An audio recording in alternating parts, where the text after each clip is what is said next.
In this video, I'm going to show you how to remove vanish mode on Instagram. Stick with me till the end to exactly know how you can remove or turn off your vanish mode.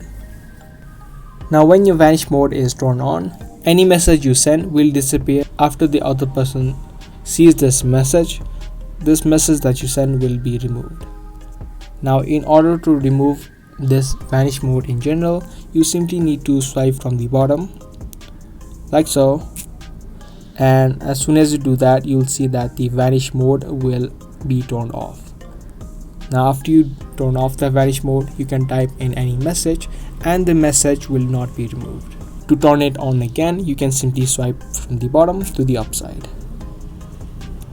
So that's how easily you can remove or turn off vanish mode on your Instagram account.